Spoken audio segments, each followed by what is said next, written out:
You could make a strong argument that it's his fiduciary duty, it's Jack's fiduciary duty to keep Trump on the platform.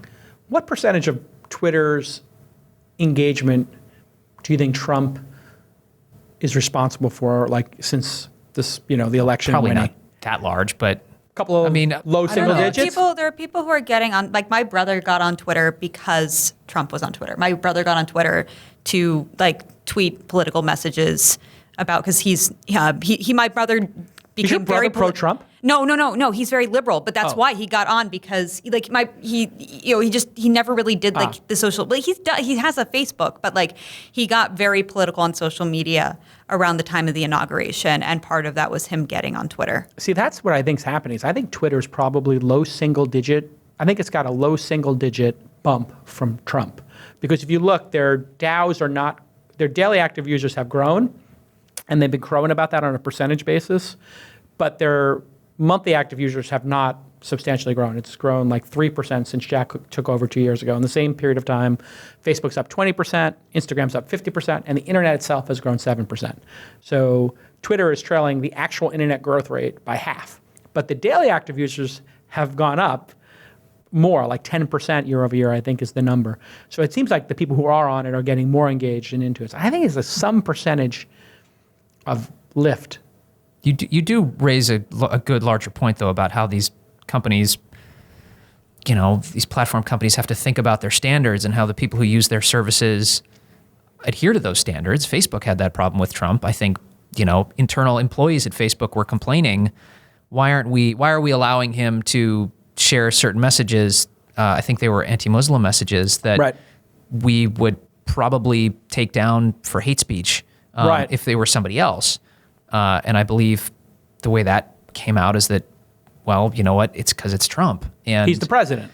Well, this was before he was president. Okay, this is a long time ago. But a major party candidate, if you start taking it down, is that seen as taking sides in an election? If I'm Mark Zuckerberg, or if I'm and it would be taking sides. Well, Jack, am I taking sides? Am I taking sides for liberals against conservatives because I'm banning Trump? But on the other hand, it's a great question. Like, what are the standards for these platforms? Sure. And are there things that are said on these platforms that violate those standards? What do you think, Tess? Well, I think there's some questions about how existing laws around political advertising and also practices of the government should be applied to the behavior of campaigns and of elected officials, and also how social media networks should respond to those.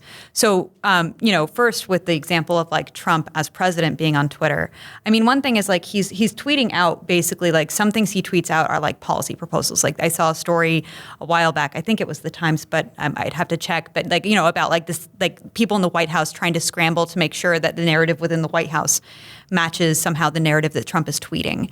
And this kind of confusion about Trump's tweets can kind of contradict what the sort of the PR message might be of the White House. And that's something where it's is it really shouldn't there be something within US law that deals with, when it comes to, I mean, there's free speech, and there's the speech that the president also has free speech, but then there's also basically almost proposing policies without any sort of conversation. There's nothing wrong with that. I mean, there's nothing illegal about that. There's no, but at the same time, it's it's problematic for his messaging, but but there is this. I mean, how much can Twitter be held responsible for that? But also, when it starts, I think it gets kind of hairy when it starts getting into the policy territory, because he could be what if he says something where he's trying to speak on behalf of a group within the White House, and that group hasn't made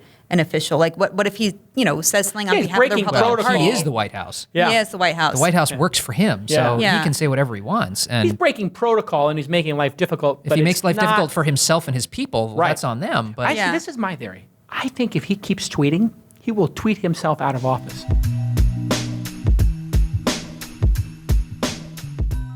Hey, let me read a quick message for Arrow. Is it pronounced Arrow? What is it pronounced? It's Eero, right? Eero is the world's first home mesh Wi-Fi system. I use it. It's amazing. It's super simple to set up. You can use iOS or Android apps, and it will blanket your home in Wi-Fi coverage with these beautiful little, what do they call those? It's like little hockey pucks. You just put them around your house, and they work. It's easy to set up. It's super reliable. And I was able to find all different spaces in my house that were not working, and suddenly, boom, when I installed Eero, they started working. Go to Eero.com, EERO.com. Eero is what I said, right? Eero. All right, let's get this right. Eero. Eero, like your ear. Eero, EERO.com. And use the promo code TWIST, and they will give you expedited shipping. It's a great, great product, and it's the first time you can really replace these existing routers and just plug in and have fast, reliable Wi-Fi around your entire compound, apartment, loft, abode, whatever you're living in. It just works great. I love the product, and I'm getting it from my mom because she's been calling me. Jason, it's your mother. The Wi-Fi's not working.